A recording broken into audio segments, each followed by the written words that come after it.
अब बात ट्रेन से चलने वाली मिडिल क्लास पर पड़ने वाली मार की। जी हां, कल से राजधानी शताब्दी और दुरंतो ट्रेन का सफर महंगा होने जा रहा है। एविएशन सेक्टर की तरह ट्रेनों में भी railway flexi fair system launch किया जा रहा है। इसके तहत बेसिक फेयर 1.5 गुना तक बढ़ जाएगा। हालांकि फर्स्ट एसी और एग्जीक्यूटिव क्लास में इससे शामिल नहीं किया गया है। वहीं आपको बता दें, अगर आपने 9 सितंबर या उसके बाद के सफर के लिए पहले से राजधानी दुरंतो या शताब्दी ट्रेनों में टिकट बुक करा रखा है तो ट्रैवलिंग के वक्त एक्स्ट्रा किराया नहीं लिया जाएगा आपसे। रेलवे घाटे से उबरने के लिए किराए को बढ़ा रहा है। ऐसा माना जा रहा है कि रेलवे के इस कदम से लोग फ्लाइट की ओर ज्यादा जाएंगे।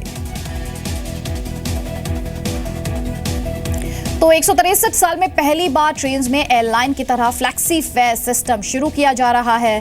फ्लेक्सी फेयर सिस्टम में जैसे जैसे सीटें कम होती जाएंगी वैसे वैसे किराए में बढ़ोतरी होती रहेगी। आपके लिए फ्लेक्सी फेयर सिस्टम को समझना जरूरी है और इस सिस्टम के तहत जैसा कि हम आपको लगातार बता रहे हैं, बहुत बड़ी बात है, सीटें कम होंगी, किराया बढ़ेगा।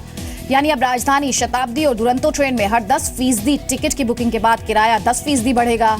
मिसाल के तौर पर अगर किसी ट्रेन में 100 सीटें हैं, पहले से 10वीं सीट तक तो मूल किराया होगा, लेकिन उसके बाद किराया 10% के हिसाब से बढ़ जाएगा। हालांकि यह भी तय है कि किराया 50% से ज्यादा नहीं बढ़ेगा।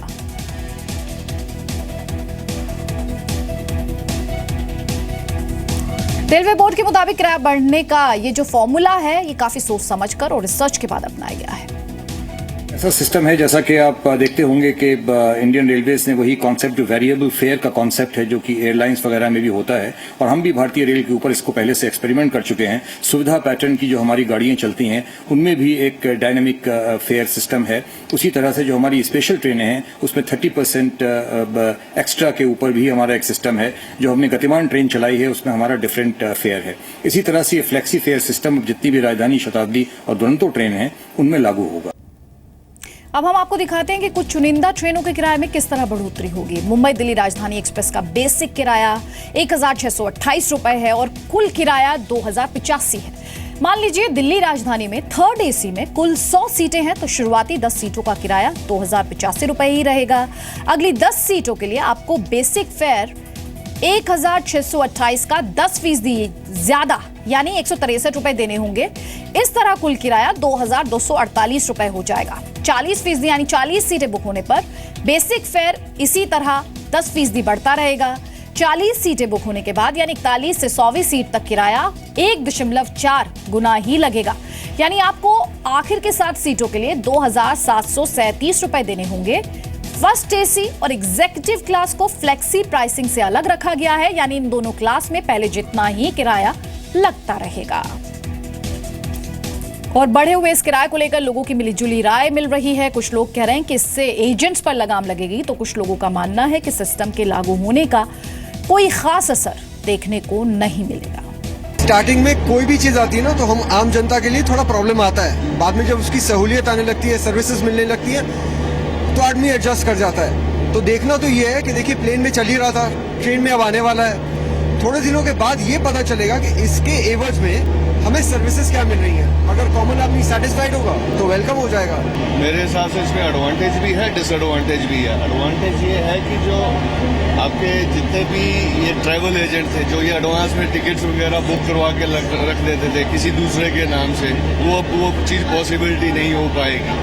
राइट, अभी क्या होगा, जिसको एक्चुअल में ट्रैवल करना होगा वो उस हिसाब से बुकिंग करवाएगा। मेरे को नहीं लगता कि इसमें कोई रेलवे ऐसी कोई सुविधा दे रही जिसके लिए किराया बढ़ाया जाए। किराए को बढ़ाना अनुचित है। ये पैसेंजर पे लोड है, अनावश्यक लोड है। मेरे हिसाब से तो ये होना चाहिए कि जो गरीब जनता होती है, मीडियम फैमिली होती है, उनके लिए तो ये रेशन हमारे हिसाब से कम हो जाना चाहिए। जितना भी होना कम मिले, फायदा उनके लिए। और जो हाई लेवल के होते हैं उन पर तो कोई फर्क पड़ने वाला नहीं सर। मेरे हिसाब से लोग जो लो मीडियम के लोग होते हैं उनके लिए तो कम ही होना चाहिए। यात्रियों पे ज्यादा एक्स्ट्रा बोझ पड़ गया ना। पहले तो किराया बहुत है, फैसिलिटी कुछ है नहीं। इन चीजों में फैसिलिटी कुछ भी नहीं है ना, और किराए बढ़ा के और मतलब फैसिलिटी बढ़ाने के बजाय और नुकसान करो। ये नहीं होना चाहिए क्योंकि बगैर फैसिलिटी की कोई किराया नहीं बढ़ाना चाहिए। तो यात्रियों के ऊपर बोझ हो रहा है ना, इकोनॉमिकली वैसे भी आदमी परेशान है और हमारा 10% वृद्धि हो रही है। तो ये तो बगैर फैसिलिटी के तो होना नहीं चाहिए, ये तो गलत है। तो देश की सबसे तेज शताब्दी एक्सप्रेस हबीबगंज दिल्ली ट्रेन में अभी किराया 1140 रुपए है। फ्लेक्सी फेयर सिस्टम लागू होने के बाद इसमें बदलाव होगा। इस 10% सीटें भरने पर किराया 1,224 रुपए और मैक्सिमम किराया 1,560 रुपए हो जाएगा। वहीं एग्जीक्यूटिव क्लास के किराए में कोई बदलाव नहीं होगा। राजस्थान की राजधानी जयपुर के लोग बढ़े हुए किराए से बिल्कुल खुश नहीं हैं। क्या वो कह रहे हैं, सुनिए आप। ज़्यादा पैसे वाले लोग हैं उनके लिए तो दोनों एक ही बात है, अभी बढ़ जाएगा, अभी वाला तरीका भी नहीं होगा। लेकिन जो नॉर्मल लोग हैं उनके लिए तो अर्जेंट टाइम पे बुकिंग कराएंगे तो बहुत महंगा पड़ेगा। इन केस हो सकता है कोई लॉन्ग ड्राइव पे अगर जा रहा है बंदा और इमरजेंसी में उसे, क्योंकि इमरजेंसी कैसी भी हो सकती है, कई बार बंदा पेशेंट को भी लेके जाना पड़ सकता है, उसे अगर रिजर्वेशन ना मिले इससे सारी जनता ही प्रभावित होगी, पूरी आम आदमी प्रभावित होंगे। इसके फेवर में मैं बिल्कुल भी नहीं हूँ और कोई भी नहीं रहेगा, इसका विरोध होना ही है। मिडिल क्लास फैमिली के लिए तो एक तरह से भारीपन ही लगेगा उसको तो। और किराए में अगर इस तरीके से बढ़ोतरी होती है, जैसे सीटें अगर आप बता रहे हो जिस तरीके से, मतलब उन्होंने बताया रेल ने, अगर सीटें ज़्यादा बुक होंगी तो जो किराया उसी हिसाब से बढ़ेगा, तो मेरे हिसाब से वो तो पॉसिबल नहीं है। मिडिल क्लास फैमिली के लिए ज़्यादा परेशानी वाला काम रहेगा। ऐसे ही नई दिल्ली हावड़ा दुरंतो एक्सप्रेस में स्लीपर क्लास का किराया अब 860 रुपए होगा। 10% सीटें भरने के बाद ये किराया बढ़कर 922 रुपए और मैक्सिमम किराया 1,170 रुपए हो जाएगा। वहीं थर्ड एसी का मौजूदा किराया 2,135 रुपए है, जो 10% सीटें भरने के बाद 2,302 रुपए और मैक्सिमम किराया 2,800 रुपए हो जाएगा।